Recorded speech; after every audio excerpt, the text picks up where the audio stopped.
السلام عليكم ورحمة الله وبركاته. بسم الله الرحمن الرحيم. الحمد لله رب العالمين والعاقبة للمتقين. الصلاة والسلام على نبيه محمد وآله وأصحابه أجمعين. أما بعد. সম্মানিত দিনদার ভাই বোনেরা, আজ আমি আপনাদের জন্য অত্যন্ত চমৎকার একটা ভিডিও নিয়ে হাজির হয়েছি। বন্ধুরা আমার, অনেকদিন পর্যন্ত আমার বেশ কিছু তরুণ ও যুবক তাদের পাতলা বীর্যকে গাঢ় করার জন্য একটা অত্যন্ত চমৎকার কার্যকরী রেমেডি আমাকে এই চ্যানেলে আপলোড করার জন্য রিকোয়েস্ট করেছেন। বন্ধুরা আমার, তাদের রিকোয়েস্টে আমার ডান হাতে থাকা এই লজ্জাতুন্নিসা কিতাব থেকে আজ অত্যন্ত চমৎকার, অত্যন্ত সহজ একটা রেমেডি আপনাদের আমি তৈরি করা শেখাবো। ইনশাআল্লাহ এটা এতটাই সহজ এবং এতটাই কার্যকরী যে আপনি যদি মাত্র 2 সপ্তাহ এই রেমেডিটা আপনি তৈরি করে খেতে পারেন, ইনশাআল্লাহ আপনার পাতলা বীর্য গাঢ় হবে। বন্ধুরা আমার, অনেকে প্রশ্ন করতে পারেন যে স্যার, বীর্য পাতলা থাকলে ক্ষতি কি, গাঢ় কেন করব? বন্ধুরা আমার, আমি অনেকগুলো ভিডিওর মধ্যে এর অ্যান্সার করেছি। আপনারা যারা দেখেন নাই তারা সেই সব ভিডিওর মধ্যে অ্যান্সারটা পেয়ে যাবেন। তারপরেও আমি আপনাদের সৌজন্যে একটুখানি বলে দিচ্ছি।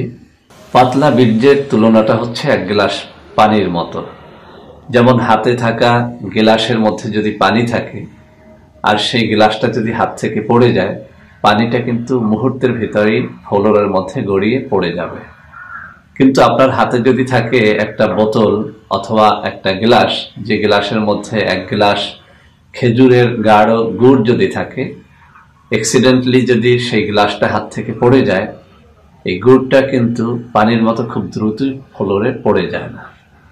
তদ্রূপ বন্ধুরা আমার, কোনো পুরুষের বীর্য যদি গাঢ় করা যায় বা জন্মসূত্রে যে সমস্ত পুরুষের বীর্য গাঢ় হয়, এই সমস্ত পুরুষেরা কিন্তু অটোমেটিক্যালি তার স্ত্রীকে অনেক বেশি সময় দিতে পারে। এর কারণ হচ্ছে অল্প উত্তেজনায় এই বীর্যটা বেরিয়ে যায় না, এটা পানির মতো গড়িয়ে যায় না। কিন্তু যত মানুষের কাছে আমি শুনেছি যে তারা স্ত্রীকে টাইম দিতে পারেন না, স্ত্রীর কাছে যাওয়া মাত্রই বীর্যটা পড়ে যায়, তাদের কিন্তু সবার কাছেই একটা কথা শুনেছি যে তাদের বীর্যটা অনেক অনেক পাতলা। তো বন্ধুরা আমার, আশা করি আপনারা বুঝতে পেরেছেন যে আসলে বীর্য গাঢ় হলে কি হয় আর পাতলা হলে কি হয়। এক কথায়, যাদের বীর্য গাঢ় তারা স্ত্রীকে অনেক বেশি সময় দিতে পারে, আর যাদের বীর্য পাতলা তারা কিন্তু অতটা বেশি সময় দিতে পারে না। তবে এখানে একটা ভুল আমি আপনাদের ভাঙিয়ে দিচ্ছি। অনেক তরুণ এবং যুবকেরা প্রশ্ন করে থাকেন যে স্যার, পাতলা বীর্যওয়ালাদের কি বিয়ের পরে বাচ্চা হবে কিনা? বন্ধুরা আমার, বাচ্চা হওয়ার জন্যে বীর্যের মধ্যে একটা নির্দিষ্ট উপাদান থাকতে হয় এবং সেটা নির্দিষ্ট পরিমাণে থাকতে হয়। পরীক্ষা করে দেখা গেছে সন্তান লাভের জন্য যে উপাদানটা বীর্যের মধ্যে থাকতে হয়, সেই উপাদানটা কিন্তু পাতলা বীর্যের মধ্যেও যে পরিমাণে পাওয়া যায়, ঠিক ঘন বীর্যের মধ্যেও ঠিক তত পরিমাণেই পাওয়া যায়। অতএব বন্ধুরা আমার, যাদের পাতলা বীর্য তারা এই দুশ্চিন্তায় ভুগবেন না যে বিয়ের পরে আপনার সন্তান হবে না। মূলত পাতলা বীর্য বা ঘন বীর্য যেটাই হোক না কেন, সন্তান লাভের জন্য যে উপাদানটা প্রয়োজন সেটা আপনার বীর্যের মধ্যে থাকলেই হলো। তো বন্ধুরা আমার, এই কিতাব সম্পর্কে আমি অনেকবার বলেছি, আজও সংক্ষেপে বলে নেই যাতে করে আপনাদের এই রেমেডিটা তৈরি করা, এটা খাওয়া আপনাদের জন্য সহজ হয়।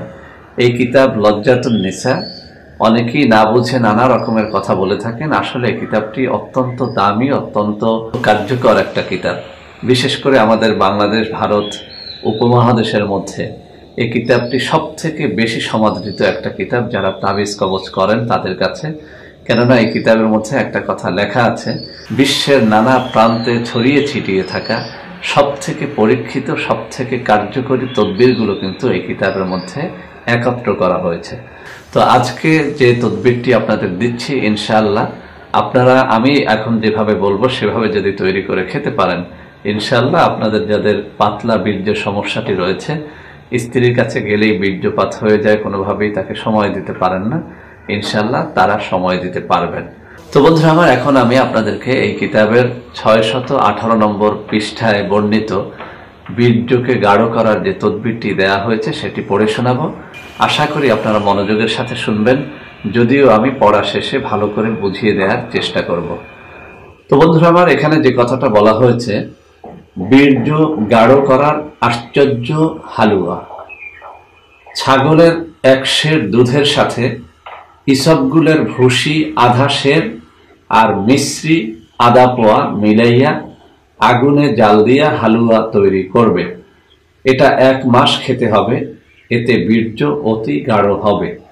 তো বন্ধুরা আমার, এখানে যে কথাটা বলা হয়েছে যে ছাগলের 1 সের দুধ মানে 1 কেজি দুধ, এর সাথে আপনাকে আধা সের মানে 500 গ্রাম মিশাতে হবে ইসবগুলের ভুসি। এখানে একটা কথা বলে দেই, বাজারে অনেক রকমের ইসবগুলের ভুসি পাওয়া যায়। আপনারা শুনে হয়তো কষ্ট পাবেন, ইসবগুলের ভুসির মধ্যেও নকল আসল আছে। আপনারা ভালো ব্র্যান্ডের প্যাকেটজাত ইসবগুলটা সংগ্রহ করার চেষ্টা করবেন, তাহলে আপনারা অবশ্যই কাম্য উপকারিতাটা পাবেন। তো বন্ধুরা আমার, 1 সের ছাগলের দুধের সাথে আধা সের মানে আধা কেজি ইসবগুলের ভুসি মিশিয়ে তার সাথে আধা পোয়া মিশ্রি মানে তাল মিশ্রি, এই 3টে জিনিস একত্র করে আপনি আগুনে জাল দিবেন। জাল দিতে দিতে দিতে দিতে এটা আস্তে আস্তে আস্তে আস্তে গাঢ় হতে থাকবে। গাঢ় হতে হতে যখন এটা একটা হালুয়ার আকার ধারণ করবে, তখন আপনি চুল্লি থেকে এই পাতিলটা নামিয়ে ফেলবেন। তো বন্ধুরা আমার, কিছুক্ষণ নামিয়ে রাখার পরেই দেখবেন যে এটা জমাট বেঁধে গেছে।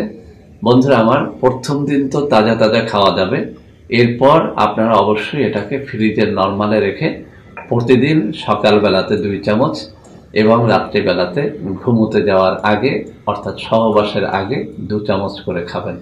বন্ধুরা আমার, যেদিন সহবাস করবেন না সেদিনও এটা খাওয়া বন্ধ করবেন না। এখানে যে কথাটা বলা হয়েছে যে 1 মাস যদি কেউ এটা খেতে পারে, ইনশাল্লাহ ইনশাল্লাহ তার পাতলা বীর্য অতিশয় গাঢ় হবে। বন্ধুরা আমার, এই কিতাবের এই আমলটি যত মানুষকে দিয়েছি, আলহামদুলিল্লাহ সবাই কিন্তু এটার প্রশংসা করেছে এবং অনেক যুবক সত্যিকার অর্থেই আমার প্রতি কৃতজ্ঞতা প্রকাশ করেছে।